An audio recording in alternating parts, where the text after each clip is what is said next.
I'm still getting goosebumps. I am still getting goosebumps because Saturday's match was heaven. It was the pure and original definition of heaven. But we got to continue this, and we've got the last match in 2021 on Wednesday against Sampdoria, which we need to win.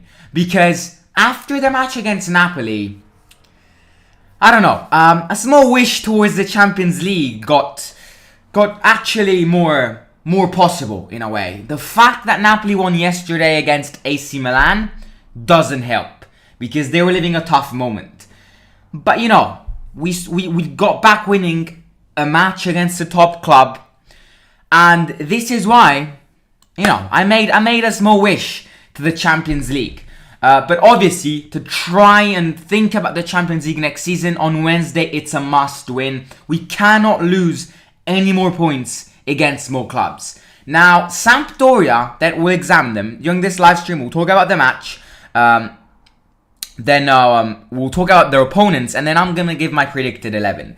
So, first of all, I want to point out how Roma will approach this match.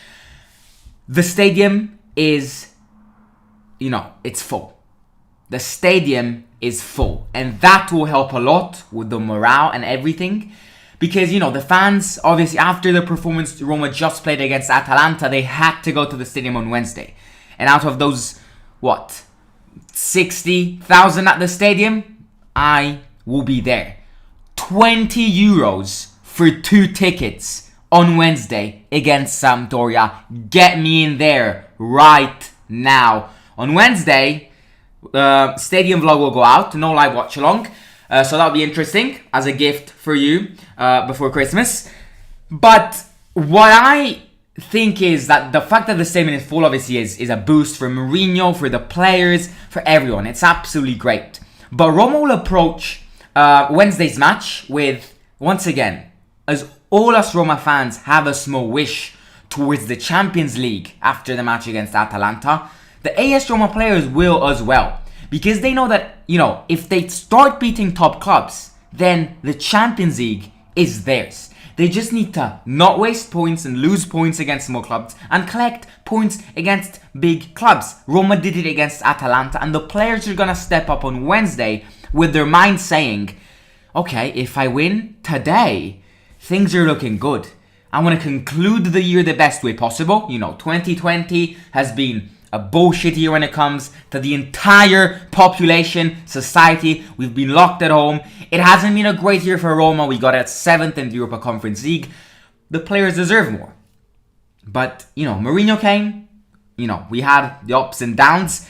Now we're starting to conclude the year with the last match at home against Sampdoria. A must win. We have to get the 3 points. We have to put pressure on, who is it? Either Atalanta, AC Milan or Napoli. Because I think Inter Milan is just it's gone. We can't catch them.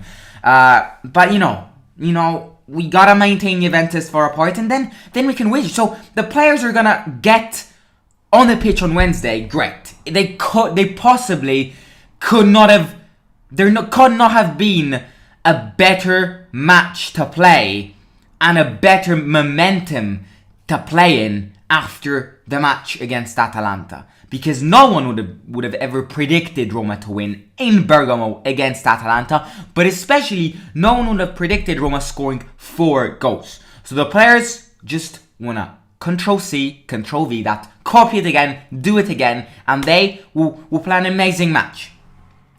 Another thing which points out that this match has to be taken seriously, no underestimating opponents, is that Jose Mourinho refused to take a press conference tomorrow. Now, tomorrow's live stream is dedicated on this topic, so I don't want to spoil stuff. So tomorrow's live stream is why Mourinho didn't take his press conference. But all I'm saying is, it's a good thing. It is absolutely a good thing. So this is how Roma's gonna approach the match. The best way possible. Couldn't have been better. Examining the opponents, you know, Sampdoria are 15th. Now, Sampdoria, in my opinion, do have quality players. They do have players which could potentially put Roma in danger. Now, if Smalling, Mancini and Ibanez play like they played against Atalanta, Sampdoria is not going to score. But the problem is, will they play like that? Will they play like that, or will they already be thinking about the turkey sitting on the Christmas dinner table? So that's the only doubt. But if they were to play like they played against Atalanta, God, Sampdoria, you're getting that. But they've got talent in their team. The problem with Sampdoria this season is that their manager is absolutely appalling. Now, just to give you the players a perspective, none of the players of Sampdoria, they played yesterday and they drew against Venezia at home. They have got a few players which, in my opinion, are the most dangerous ones. They've got Caputo, which can, if he's on his day, he can score many goals. They've got Quagliarella, which is coming towards the end of the career. Probably won't start, but he is the wonder goal. Every time he plays, he scores a wonder, a banger of a goal. And then they've got Gabbiadini, which is a sort of striker, sort of playmaker. And their midfielder has good depth, because they've got Ekdal, Swedish national team, interesting. And they've got Candreva, which, funny story, he was an ex-Lazio player, but supports AS Roma. Now, rumors say he converted from AS Roma from AS Roma to Lazio. There you go, Lewis Hamilton again. Can you hear that? I've got Verstappen and Hamilton running down my road every single day. But Candreva is an ex-Lazio player. He's got the Derby hate in his throat, even though he's a Roma fan, which makes no sense. But they've got him. Their defense is not great. They've got Japanese national player Yoshida and Kole. Once again, just like Atalanta, we've got to exploit their defense. Because to be honest with you, if Tammy, Zaniolo and everyone starts performing against their defense, then God, we can score 5 on Wednesday. A win against Sampdoria would be perfect, says Romano Zaccanino. Tali family is asking any transfer news. Transfer news, midfielder Tolisso is getting more power. And Freuler from Atalanta. But there's always this trend going on that every time Roma beat a team, then journalists start writing about a player from that team, being close to Roma. I highly doubt it. Because Freuler he's a masterpiece for Gasperini. I highly doubt Gasperini will let him go. But the name in these last couple of hours is actually, what's his name? Sar from, not Ismaila Sar, that would be amazing. Sar from Bayern Munich in the defensive section. But I'm against it because he's a left back or a right back. You can play both sides, but Spinazzola's almost back. Vigna played an amazing match against Atalanta. Korsdorp is great when he's on form. I don't think I think we gotta prioritize other positions before buying useless players in a way. But Bunassar, there you go, ex-Marseille player. Bayern Munich, he's not having much space. So Roma's contacting Bayern Munich for a few options, not just Bunassar, but Tolisso, as we said before. Now, as you can see from the screen, obviously, Sampdoria have won 6 times, lost 8 times over the course of this Serie A, and they're currently 15th. Sampdoria is a team which depends on the manager, because the players at Sampdoria have been the same since 3 years. I don't think Sampdoria, apart from Caputo, has bought any players in these last years. Sampdoria are a team which primarily depend on the manager. Now, Sampdoria a few years back they were about to scrape a Europa League position because they had Ranieri sitting on the bench, now currently Watford's manager. Ranieri is top class. I absolutely appreciate Ranieri for everything he did. He's a Roma fan.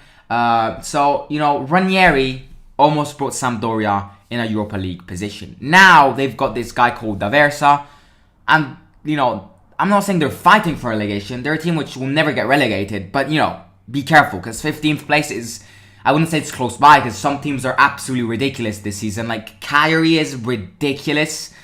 Salernitana's already gone through. Cagliari, I don't know, but they're playing absolutely shit. So I think Sampdoria will save themselves, but they're a team which primarily prioritize and depend on their manager, which in this case is not good, and there have been rumours of him being sacked. And obviously Sampdoria is coming from a draw against Venezia. I mean, we lost, but yeah, I mean, if we play Venezia again, we're probably going to batter them. Now, predicted 11. My predicted 11 is interesting, because I think obviously Roma want to continue the good streak. Obviously, it's a must after Atalanta. And I think everyone at Roma, from the Fredkins to Thiago Pinto to Mourinho, want to conclude the year the best way possible. The stadium is bloody full. You know, Mourinho doesn't want to...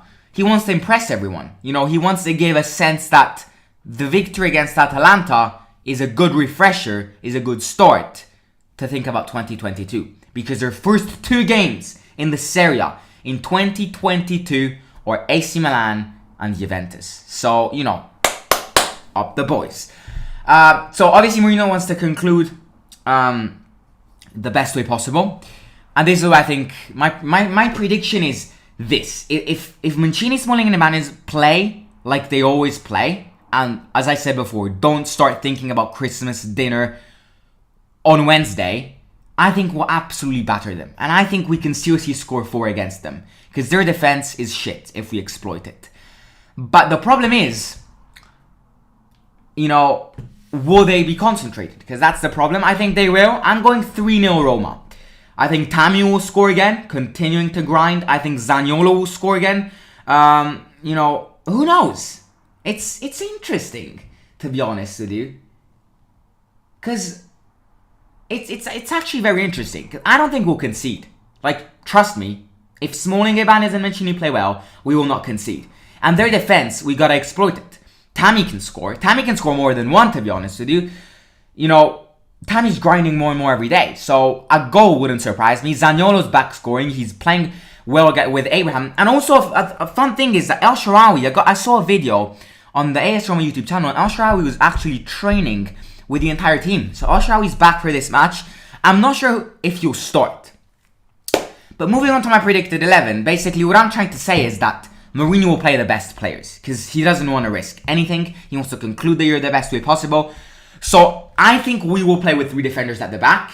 You know what? I think after the match against Atalanta, we will play with that scheme. I mean, Mourinho can't change it. We played a glorious match. Why would he change it? So I do think we will play with a 3-5-2, which was amazing against Atalanta. Now, Patricio in goal, obviously. Ibanez, Smalling and Mancini in the defensive line. The 5 midfielders, in my opinion, it's tough. Because, you know, I think Karsdorp will start. Veretout will start. Cristante will start. Mkhitaryan will start. And you know what? This is a big shout, but I want to see it happen.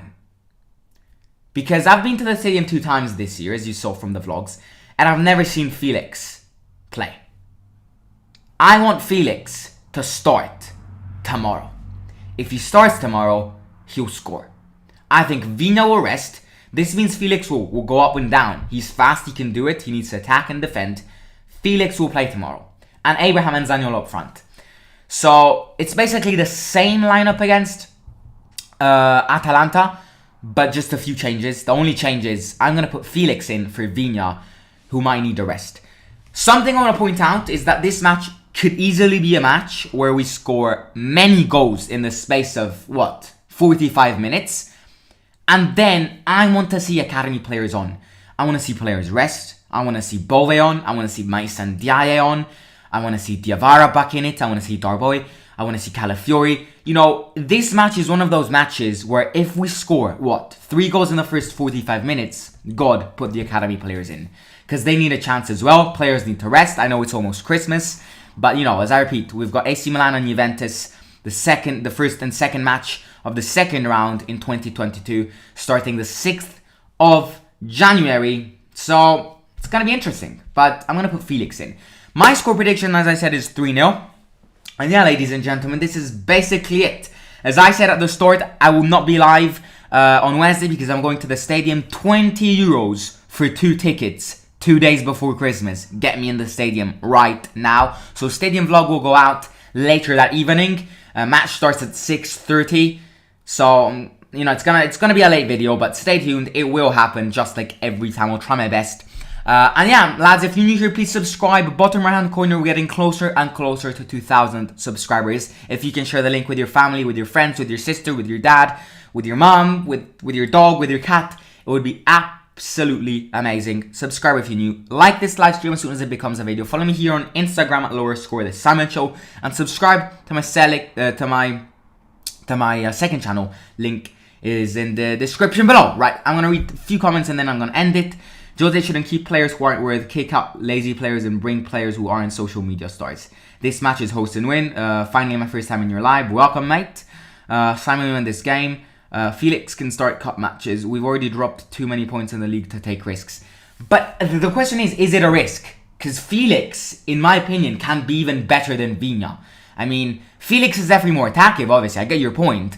But once again, if Smalling, Ibanez and Mancini play well in defense, if they play like they play against Sampdoria on Wednesday will have trouble scoring. So I think, we can put in another striker. Who knows? But it'll be interesting to see who starts. As I said before, I'll catch you tomorrow for Mourinho's no press conference reaction, because he said he's not going to speak. And tomorrow's live stream is all about that, why he didn't speak. So stay tuned. And yeah. Enjoy this preparation towards Christmas, preparation towards Roma Sampdoria. Come on, the Roma. Let's conclude 2021 the best way possible, and I'll catch you later. Simon out.